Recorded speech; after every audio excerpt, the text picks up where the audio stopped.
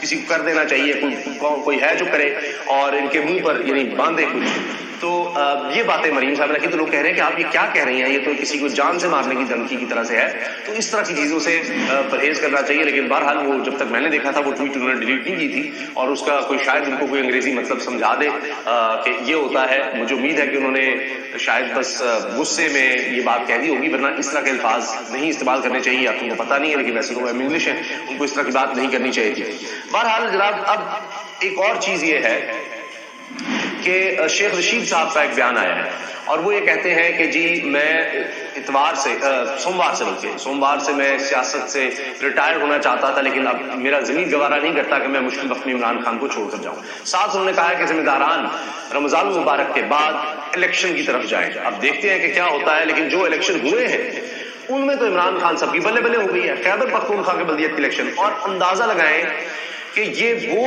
جگہ تھیں کہ جو گڑھ تھے، گڑھ کس کے؟ جمعیت علماء اسلام کے، گڑھ کس کے؟ مسلم لیگ نون کے. ان علاقوں میں خیبر پختونخوا کے بدترین شکست ہوئی ہے. سب سے طاقتور امیدوار امیر مقام، ان کے بیٹے کو شکست ہوئی ہے. کارکنوں سے شکست ہوئی ہے، تحریک انصاف کے عمران خان صاحب کے کارکنوں سے. اور یہ سارے جو ان کے اہم ترین لوگ تھے، یہ گڑھ سمجھا جاتا ہے کہ یہاں سے تو ہم ایزیلی کلین سویپ کر لیں گے، وہ الٹا کام ہو گیا ہے. تو یہ حیران کن ہے کہ عمران خان صاحب کتنے پاپولر ہو گئے ہیں، اور سب اس بات پر حیران ہو رہے ہیں.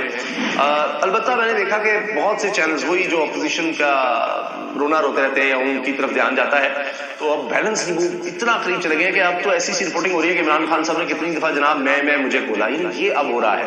یعنی اب ہمارے مین اسٹریم جو ٹی وی چینلز ہیں وہ اب میمز کے چینلز بن گئے ہیں، اور یہ باتیں اور کچھ نہیں.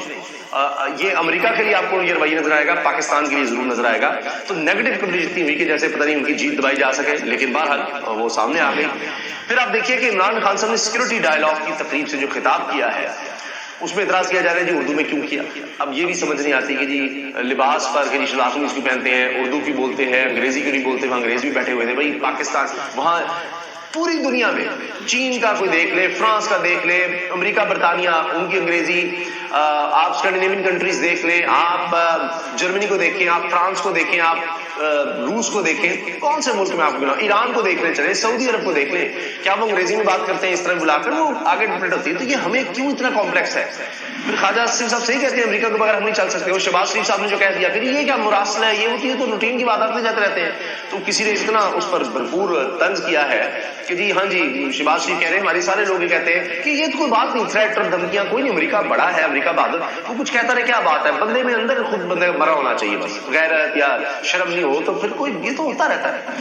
تو بہرحال جناب اب ایک اور یہ بحث چل نکلی ہے سیکورٹی ڈائلاگ میں. جو عمران خان صاحب نے یہ بات کی جو اردو میں جو کی ہے، اس میں انہوں نے کہا کہ جی ایک طاقتور ملک ہے وہ آپ کو دھمکی دیتا ہے کہ جی آپ روس کیوں جا رہے ہیں، جبکہ آپ دیکھیں بھارت روس سے رعایتی نرخ پر تیل خرید رہا ہے اور زیادہ خرید رہا ہے. امریکہ کیا کہہ رہا ہے، اس کو کیا بگاڑ لیا اس کا.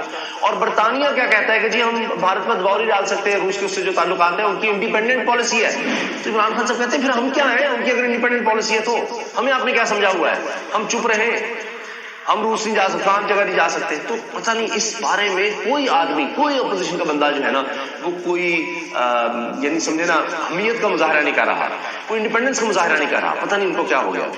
اچھا پھر ایک اور بحث، امریکہ سچا ہے جی، پاکستان کی طرف سے جو کیا جا رہا ہے، سارے جو کہتے تھے کہ جناب نہیں یہ جھوٹ ہے، وہ سب سامنے آ گیا جی. پارلیمنٹ میں لائیں وہ ہو گیا، نیشنل سیکورٹی کمیٹی میں لائیں وہ ہو گیا، وہاں سے پاکستان نے باقاعدہ سرکاری سطح پر، سفارتی سطح پر بلا کر احتجاج ریکارڈ کروا دیا. لیکن مجال ہے کہ امریکہ کی ہم ذہنی غلامی سے نکلیں. کیا جی وہ امریکہ نے کہہ دیا کہ نہیں ایسی کوئی بات نہیں، ایسی کوئی بات نہیں ہے. امریکہ سچا ہے، عراق میں لاکھوں لوگوں کو قتل کر کے ویپنز آف ماس ڈسٹرکشن کا کہہ کر جھوٹ بول کر امریکہ سچا ہے. آپ دیکھیں کہاں کہاں نہیں یہ ہوا، افغانستان، لیبیا، شام، ان جگہوں پر، سب جگہوں پر امریکہ سچا ہے جی، پاکستان جھوٹا ہے جناب. وہاں پر جس طرح سے بھی گئے کہ افغانستان میں، اچھا وار کرائمز کا جناب ان پر ہوتا ہے امریکہ کے حوالے سے کہ جی وہ پھر بھی جی امریکہ سچا ہے، وہ امریکی سچے ہیں، سب یہ تاریخ میں سارا کچھ کر کے ایک ایک چیز سامنے آ گئی، جھوٹ پہ جھوٹ، وکی لیکس سامنے آ گئے، پتہ نہیں کیا کچھ ہو گیا، لیکن جناب امریکہ پھر بھی سچا ہے۔ آپ چل اگر وہ سچائی ہے تو میں انہی کی آپ کے سامنے جو انہوں نے جواب دیے وہ رکھ رہا ہوں۔ امریکہ کی طرف سے جب سوال کیا گیا ان کے ترجمان سے تو کہ جی پاکستان میں سلپ آف ٹنگ سے عمران خان نے امریکہ کا نام لے دیا کہ آپ ان کے دوسرے ہیں، تو انہوں نے کہا کہ جی ایسا نہیں ہے۔ اب سنیے الفاظ سنیے گا، میں نے اس پر ٹویٹ بھی کیا ہے کہ کہا یہ گیا کہ جی ہم پاکستان کے حالات پر بہت باریک بینی سے بڑی قریبی بغور نظر رکھے ہوئے ہیں، جائزہ لے رہے ہیں۔ دیکھیے اتنی فکر ہے، یہ لفظ ہے کہ کلوزلی مانیٹرنگ، ہم بڑے دھیان سے دیکھ رہے ہیں پاکستان کے حالات کو، اور ہم وہاں پر آئینی اور قانون کی حکمرانی اور آئین کی حکمرانی کو سپورٹ کرتے ہیں۔ اب آپ کہیں اس میں کیا برا ہے؟ دیکھیے یہ جملے کیا ہے، آئین اور قانون کی حکمرانی۔ اب تحریک عدم اعتماد آئینی ہے، آئین میں درج ہے، تحریک عدم اعتماد آ سکتی ہے، تو امریکہ اب آئین کو جو سپورٹ کرنے کا کہہ رہا ہے کہ وہ اب اس کو خیال ہے آئین کو سپورٹ کرنا ہے، اس جملے کی کیا ضرورت ہے؟ جی نہیں، یہ تحریک عدم اعتماد آئینی ہے اور آئین کو ہم سپورٹ کرتے ہیں۔ تو سمجھنے والوں کے لیے بڑی واضح بات ہے۔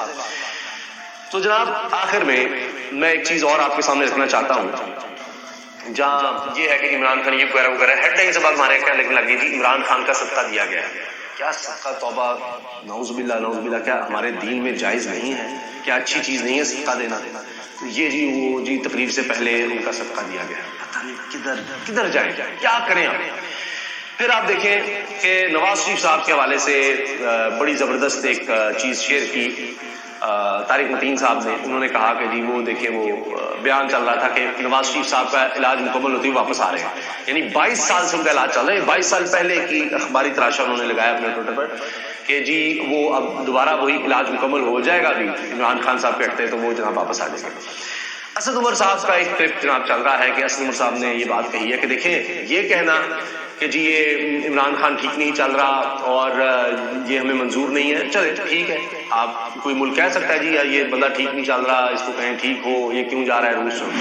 پھر آگے کہتے ہیں کہ تحریک عدم اعتماد آ رہی ہے، تو وہ اگر ناکام ہوئی، یعنی عمران خان ہی پرائم منسٹر رہا، تو پھر اگر کہتے ہیں کہ اسد عمر کے بقول کیوں کہتے ہیں جی پھر یہی رہے گا تو پھر آپ سوچ لیں پھر ہم حالات اچھے نہیں ہوں گے، یا یہ کہتے ہیں کہ جی عدم اعتماد کامیاب ہو جائے گی جب عمران خان ہٹایا جائے گا، جو نئی گورنمنٹ آئے گی ہم اس کے ساتھ دیکھیں گے کیسے تعلقات رکھنے ہیں۔ یہ بھی نہیں کہا، اسد عمر کہہ رہے ہیں، آپ دیکھیں وہ یہ کہہ رہے ہیں کہ تحریک عدم اعتماد جب کامیاب ہو جائے گی، اس کو کامیاب ہونا ہے، اس کو کروانا ہے، عمران خان جب ہٹے گا تو جب دوسرے آئیں گے تو سب چیزیں معاف، یہ ہے فارگیون، سب آپ کو معاف کر دیا جائے گا، یعنی انہی کو لاؤ، یہ باقاعدہ سپورٹ ہے۔ کس حد تک بات آگے جا رہی ہے؟ تو آپ دیکھیں کہ جناب پاکستان کے حوالے سے بڑے خطرات ہیں، کیونکہ OIC کا جب ایک بڑا تاریخی سربراہی اجلاس ہوا تھا پاکستان میں تو ذوالفقار علی بھٹو بھی نہ رہے، اس کے بعد جناب آپ دیکھیے کہ شاہ فیصل بھی نہ رہے، صدام حسین کو ہٹا دیا گیا، کس طرح اسیسینیشن ہوتی ہے، پھر آپ دیکھیں محمد قذافی، یعنی کوئی بھی نہیں بچتا۔